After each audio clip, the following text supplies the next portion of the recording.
Welcome to the Podluck Podcast. This is a conversation podcast about the intersection of culture and faith in the Korean American Adventist community. Thank you so much for joining, for listening. This is our second ever episode, so we're really excited to get this project started and going.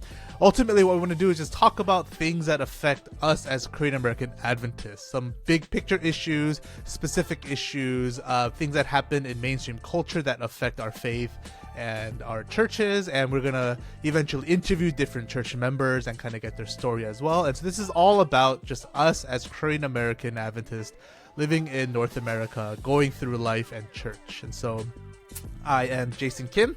I'm the Associate Director at the Kainos Project, and my co-host here is Pastor Chris Chong.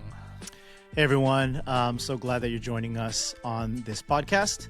I am serving at Rock Fellowship in Portland, Oregon. We are the English ministry of the Oregon Central Korean Church. And we were thinking that a great second episode, and something that I find that most people in our churches are interested in, is really understanding the state of the Korean American church, like as it stands today. I think most of us, we just go to church every week and we just know what's going on in our circles, and we know our church's challenges and we know our church's plans and futures, hopefully at least. But a lot of us don't know what's happening in the broader landscape of the Korean American church. And so I think it's important for us to kind of know what's happening. I think it's important for us to know because what happens actually in other churches really does affect us at some point in our ministries. It'll affect the different programmings that we all experience. Things like camp meeting and KIMs and those kinds of like summer projects are affected by not just your church, but all the other churches. I think it also is important because a lot of these people who are in some of the churches, maybe in some other place that you're not familiar with, they may end up walking through your church doors. And so understanding their experience is going to be helpful in ministering to them. And finally, I think knowing what's happening in the broader church landscape helps us to understand, and this is key, the state of pastors in the Korean American church. And obviously that's really important. Yes, it is. And we have some statistics for all of you. This is sourced from the North American Division. It's as of 2023. And so we're kind of working on trying to get these numbers updated. But as far as I know, I don't think there's been like significant changes in the number of churches. So, Chris, do you want to share with us how many churches there are, how many churches have pastors, just kind of the state of the church from a statistical perspective? Yeah, so I don't know if you'd be surprised by this or not, but in North America, and so that's United States, Canada, okay, not Mexico. Is Mexico North America? I've always wondered, because from like an organizational standpoint, Mexico, I think, is part of NAD. I don't know if there's Korean churches in Mexico. I've always wondered. I don't know who to ask. I went to a church in Mexico with Koreans, but like, it's not a Korean church. Yeah. Years ago when I did KIM, I was in Merida, Mexico, and there was like which really interesting, a family, they're the Park family. And so the grandma was full 100% Korean, and she married a half Mexican, half Korean dude. And so they had like Korean Mexican children, but it was a Mexican church. Right. That's anyway. Topic for another day. Anyway, so in the United States and Canada, where we're at right now is we have, or at least in the last report, 144 churches, which may seem like a lot or little depending on who you are, but 144 churches, and that's just Korean churches, not EMs. Just if there's a church and it's a Korean church, there's 144 of them right now in North America. Among those, and I think what's obviously most significant for us is how many of those churches have English ministries. And probably the best way to identify that is if they have a pastor, an English ministry pastor. And currently right now there are, 19 churches that are English ministries that have pastors? If we consider full-time, yes, I think it's about 19 to 20. 19 to 20. But also looking at the numbers, there's probably another 9 or so that could potentially hire a pastor. Either they're maybe like not doing well right now, but they have had a pastor and maybe they're moving towards it. So I think to keep it simple, we can say about 30 English ministry churches actively doing ministry right now. But obviously, with 144 Korean churches, but only 30 EMs, I mean, that leaves, what is my math? What is that? 110. 110. That was terrible. I cannot believe I couldn't think about that. But there are 110 churches, Korean churches, with no English ministries. And I think the reality, Jason, is that those churches have English ministry people.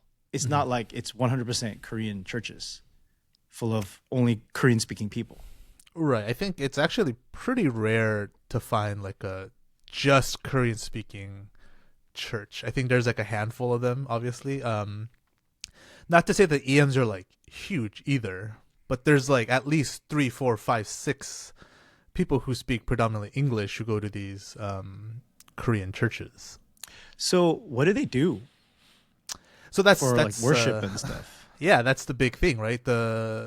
Most of them will just join the KM worship. And so they'll try to have some kind of like Sabbath school with a parent or someone will, volunteer to lead that out. And then the worship, you either go to the Korean side worship, which is obviously all done in Korean. Or some churches will jump on like a bigger Korean church's live stream. So I know like Rock had a couple churches, I think, in like Arizona that did that. Yorba Linda had a church in Canada that did that. And so some churches will do that. That's really it. That's tough, especially because they probably have kids and their kids probably don't speak Korean anymore. And they probably just go to church service and draw, right, the whole time. Right. Yeah. And if they're lucky, there's friends so they can at least play, but not always the case. I think when it comes to the state of the church, the other side of that conversation is the state of pastoral ministry. And so I wanted to share a little bit about where we're at with that.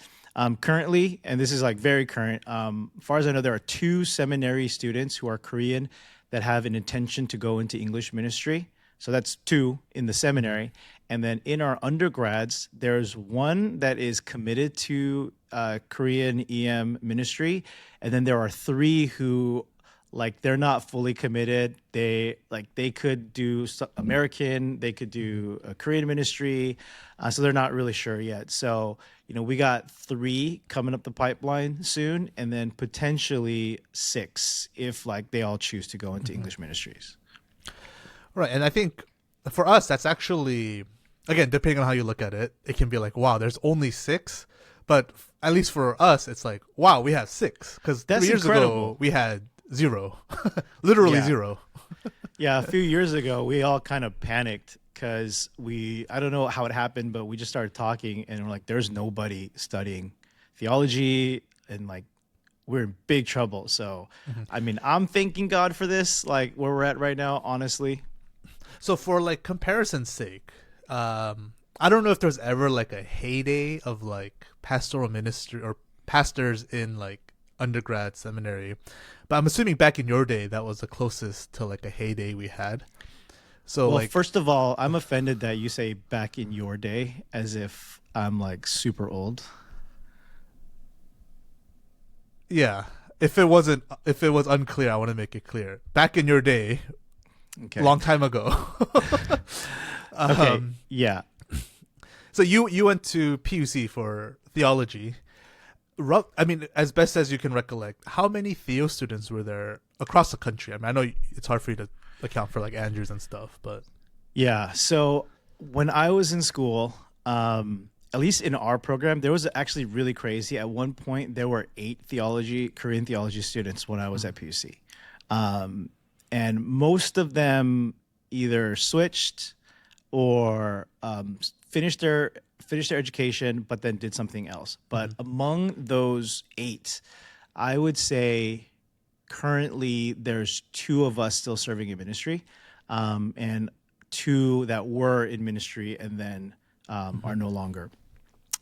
So that's just at my school. I think actually my year, kind of my birth year, the 1983s, there was like a bunch of pastors that came out of it. Like Pastor Paul at Riverside is a 1983, he's 1983. Stephen Lee, the New Jersey president, he's like in that kind of generation as well. So I don't know the numbers from like Andrews and Southern, but I think there was a decent amount actually. I think so. That seems to be the heyday, like back in the early 80s, that kind of cohort. I mean, my generation, there's not many of us that I can think of. Thankfully, there's been an uptick in the next generation. And that also kind of mirrors like our churches too, right? There's like a lot of people, late X, early millennial people who are in church. There's a steep drop off in my generation, right? Millennials like mid to late 30s. And then there's a little bit of an uptick for Gen Z, which it's a topic we'll talk about later. But I think the biggest thing you pointed out though is like the retention rate is pretty low for pastors in theology and seminary. You had 8 and there's 2 active. So just because you have 6 or 7 people in the pipeline to become pastors, it's actually pretty rare for all of them to continue in a career of ministry, which is something to consider as well.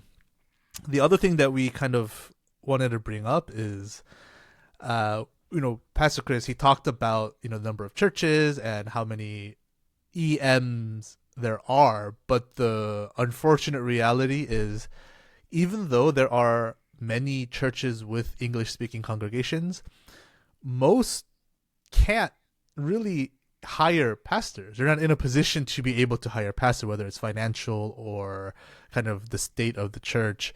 So there's kind of that paradox of like, there is a need for pastors, but from like an economical standpoint, there's not a demand for pastors. And so we kind of wanted to talk about that a little bit, just marinate on that topic for next couple minutes. Yeah, and not to say that people don't want pastors. Right.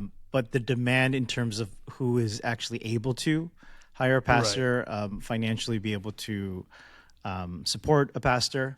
We, a couple of years ago, we looked at the situation and we're, oh man, there's no pastors. We need to raise up new pastors. And I think everyone agreed with that. And so I kind of went on like a recruiting spree, like everywhere I went, I like tried to tell people to consider career ministry. If you guys are somebody at Korean camp meeting, like I began my talks with just like saying, hey, if God is calling you, listen up.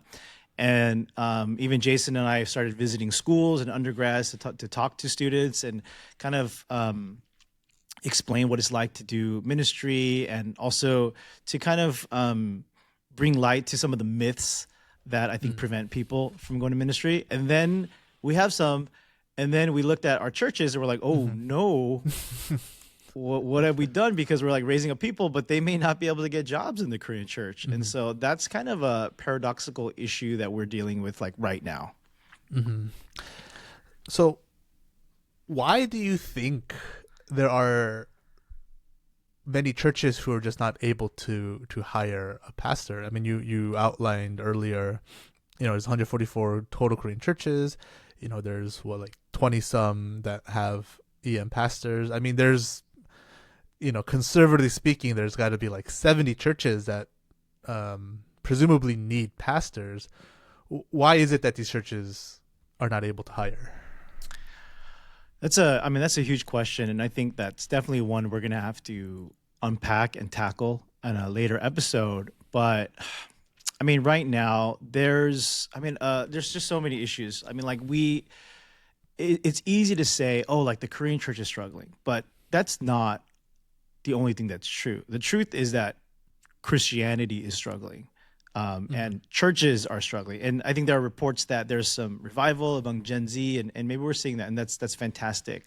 But I mean, the first thing is just like the state of religion in America. We're at some of the lowest rates of people claiming and identifying as believers. So I think just that the flow of our culture kind of leads people away from church, and and especially institutionalized religion. I think that is a big thing. People have walked away from that, just from like a cultural trend. From like ministry, it always in my mind starts with leadership, and it starts with the top leadership of the church. And whether there's vision, whether there's direction, whether there's strategy, whether there's planning. So, I mean, I think there's a ton of things that we can go into. Jason, do you have any thoughts? What do you think is some of the causes for the struggles? I mean, just to touch on your vision point, I think that's really true. I think all of our churches, we have a vision statement, but if you were to look at it critically, it doesn't say much. Like it says we want to share the gospel in our community or some iteration of that, which is fine. But you're a church, that obviously that's what you do. It's like the vision statement of McDonald's, we want to sell food. Yeah, you're a restaurant. That's what you do. That's not your vision statement. How are you going to do that? And I think that is a pretty significant thing. I think it's hard to know where you're going if you don't know where you want to go. And to kind of build on that, before I took this position, I served as I'm one of the people that entered ministry and left, so to speak. It's messed up, man. You are the problem. You are the problem. I am the problem. You're a problem too.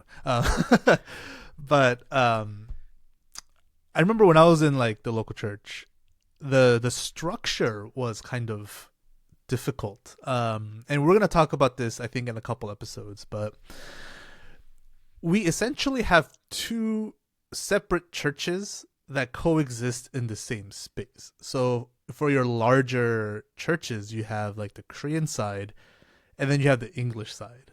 And so you have two pastors. Categorically, they're called lead pastor, associate pastor. So the KM pastor is the lead pastor. The associate is the EM pastor. But practically speaking, you have two lead pastors. And most churches I've been to, there's communication. There's some syncing of schedule, but we really operate as two separate churches. I mean, there's two different boards, two different sets of leadership, two sets of elders. I would imagine there's two head elders. Does Rock Church, do you guys have an EM head elder? We don't have an head elder, but we have kind of the active elder. Okay.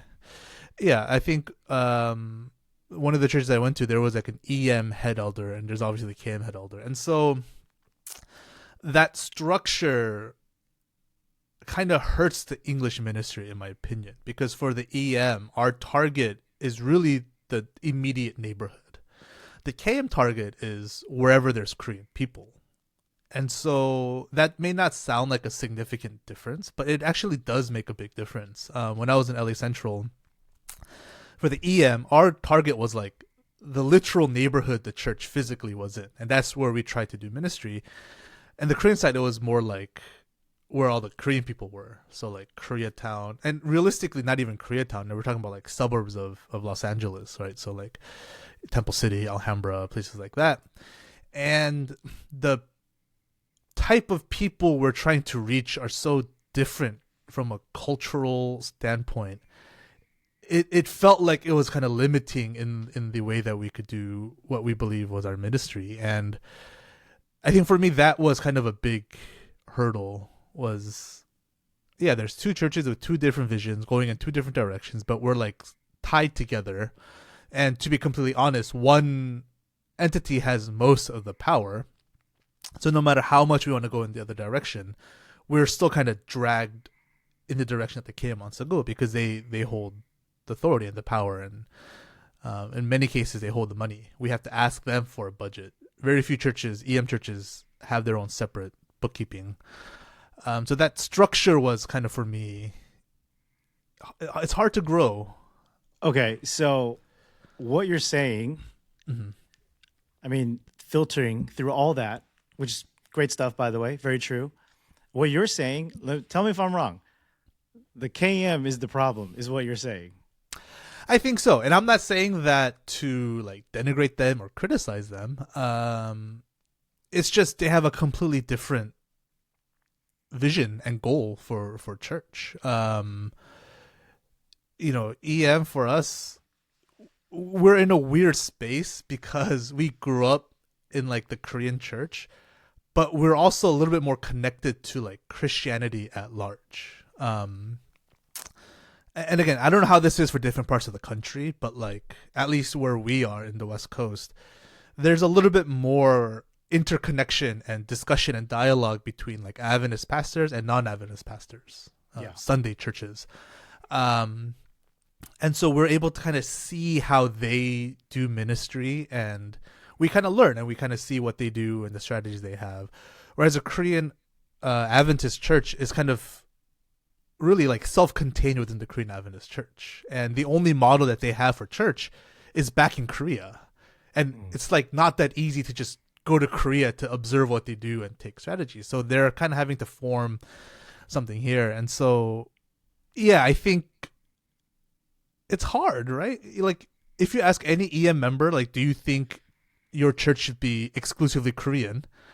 Most people are going to say no. But how can you grow to non-Koreans if at your core you're a very Korean church? Yeah, that's a fair point. And Jason, you were telling me before we got on right now about something you learned about like the model of our churches that actually was really surprising, and I think would be surprising for a lot of people. Yeah, I think, like as Chris said in the beginning of the show, we're just used to our local church, and that's kind of like our world, especially when you're younger. And so I always thought all the other ethnic churches, like the Filipino church, the Indonesian church, the Hispanic church, I thought they all had EMs, and then like the native language church. And so I thought that's just how Adventist churches were. It wasn't until I got to LA Central, this is like, I don't know, 7 years ago, we would do these Bible studies on UCLA. And so we would have, when I was there, it was very non-Korean. Actually, I was the only Korean there.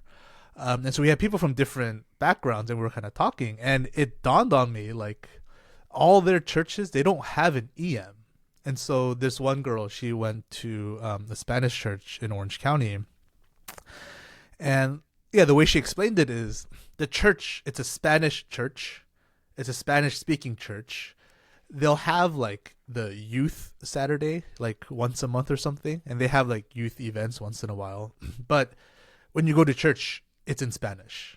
And you just listen to it in Spanish. Now, if you want church in English, that means you have to leave your church and go to an English speaking church, which for a lot of people, we call them mainstream churches. So like Loma Linda University Church, Crosswalk, Pioneer Memorial Church at Andrews, the University Church at Southern, kind of these bigger mainstream, I guess other ways like white churches. You can go there, everything's in English, but then it feels different. Yeah, it's weird. I feel weird. Like most people don't feel that comfortable. Right. And so those are your two choices. The Korean church is the only church that has like an EM, and where we hire like English ministry pastors. And it is unique to Koreans. No other ethnic church, as far as I know, has anything like this. And it really has a trickle-down effect too, because a lot of their events is planned exclusively by the older generation. The Filipino church, when we talk to those pastors, their version of camp meeting, it's completely 100% organized by the older. So it's like as if West Coast Korean camp meeting was 100% organized by the Korean side, and the EM, we just go and do what they planned for us. Which I don't know if that would be like that great, right? The reason why West fantastic. Like the reason why West and East Coast camp meetings have grown tremendously in the last couple of years is because the EM leadership, because they know kind of what the needs of the EM are, they're able to plan and put on camp meetings that are relevant and high quality. And that's something that KM can't. They can do that for KM, but it's like, if Chris, if you were the, West Coast camp meeting chair, they're like, oh, you need to plan the Korean camp meeting too. That would be awesome. I would love that. Okay. I'll suggest it to the West Coast Korean. No, please don't ever do that. You have volunteered to run camp meeting the entirety. No, but I get your point though. I get your point because, ultimately, planning programs and events for people you don't actually understand, that's like a recipe for failure, for sure. And I think, I was just kind of egging you on, but and I know you're not saying that the KM is a problem, but it is the structure that leads to disunity in the vision. Like literally from the most basic sense, who we are able to reach is up for debate when you have two different visions in two different directions.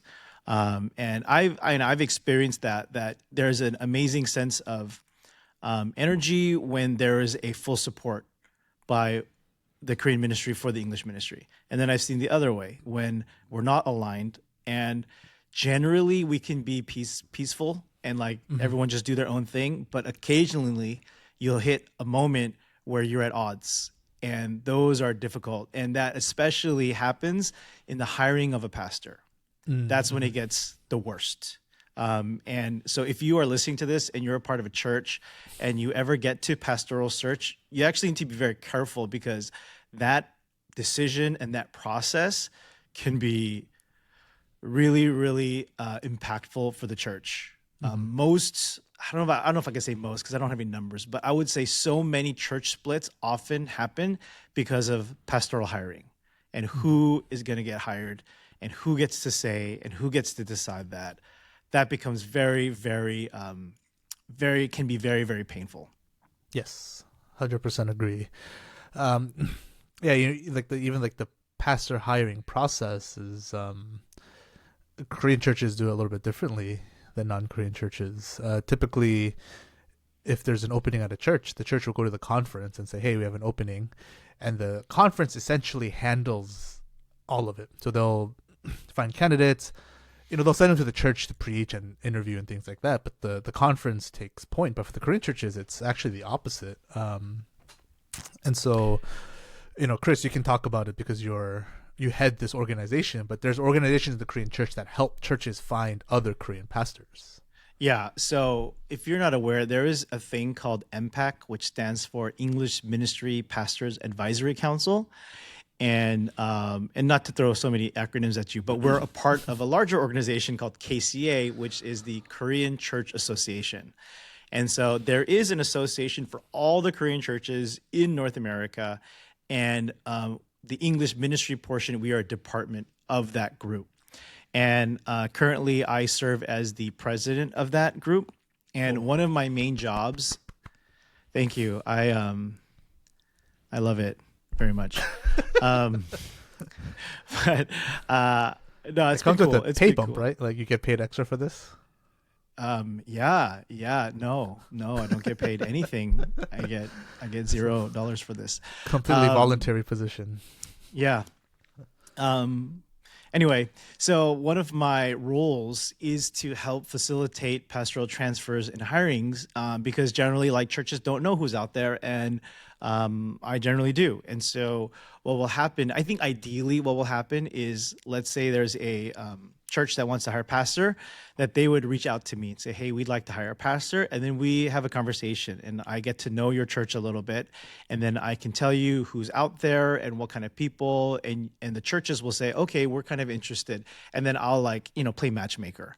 And I'll give you guys numbers. And I'm like, "Hey, why don't you guys talk? I want you guys to have a little conversation and see where this goes." But after that, we kind of take it up to the conference. And so in the past, like, Korean churches have just hired people and then said, "Hey, conference, rubber stamp this and make it happen." Conferences don't like that, understandably. So now we kind of have more of a hybrid process where we kind of get the ball rolling. And the truth is, a conference, they don't know who's out there in terms of Korean pastors. So they like that we have names. And so they'll kind of take over as you move forward in the process. And like I said, I highly recommend going through MPAC, because there are some churches that have bypassed it, and not because it's on purpose. They just didn't know that we exist and we do this. And it ended up not working well and not hiring a pastor that is a great fit for them. So that's kind of generally how it starts. And if you're a church member and you're looking for a pastor, yeah, we'd love to hear from you so we can help assist. Yeah, and I think as we continue in the podcast, we'll bring up different topics and issues that we deal with. But like in the beginning, we really wanted to focus on kind of not just the state of the church, but like what led us here. And so I don't know if most people know, I studied history in college, in undergrad, and so I always view things from like a historical perspective. Yes, thank you. It was very Jason likes to bring that up as much as he can. Because most people who study history, I think they all become lawyers. So I'm like one of the few that. And you did not. I did not. You're using your gifts for the Lord, so yes, that's good. That is. That was a plan. But I like to view things from a historical perspective, right? So how do we get here? And how does that shape us moving forward? And so the next couple episodes, we actually want to talk about the history of the Korean church. I don't know if anyone's ever asked this question, like how do we get here? But it's a fascinating story, and it kind of explains why the dual church structure happened. And there's also certain churches that have, how do we say, tried different church models. And we want to talk about those churches and see kind of what happened to them. Because all this is really important, because going forward, I just feel like stuff needs to change. I don't know how you feel about that. Yeah, I think things happened in the past based on the circumstances. Mm-hmm. And I think the churches made the best decisions they could. But we're in a different world now. And so we may need to pivot, and we need to learn from the decisions that were made so that we can make better decisions now. Right. Completely agree. And at least for me, when I learned some of this stuff, it actually helped me understand the Korean side so much more. Like, oh, yeah, this is why they act the way they do. This is why they do the things they do. It's because of the history. Yeah, that's true. And that happens at a personal level, right? Mm-hmm. When you get older and you hear more about your parents' story, right, and you understand them better, and then actually it improves the relationship. I think for the most part, it helps you to understand, and it helps to, I think, relieve some frustrations. So I think it would be a worthwhile thing for us to explore that, at least in one episode. Yeah. So next week, not next week, our next show, we're going to talk about the history of the church, how we came to be. We're going to talk about kind of like the first, EM churches. They were called youth groups back then. And kind of chart the history and kind of take us to where we are today. So that'll be our next week's episode. Sorry, I keep saying next week.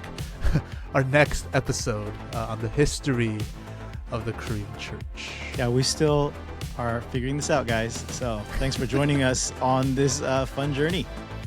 All right. Thank you for joining us. You can catch us on Apple Podcasts, Spotify, and Google.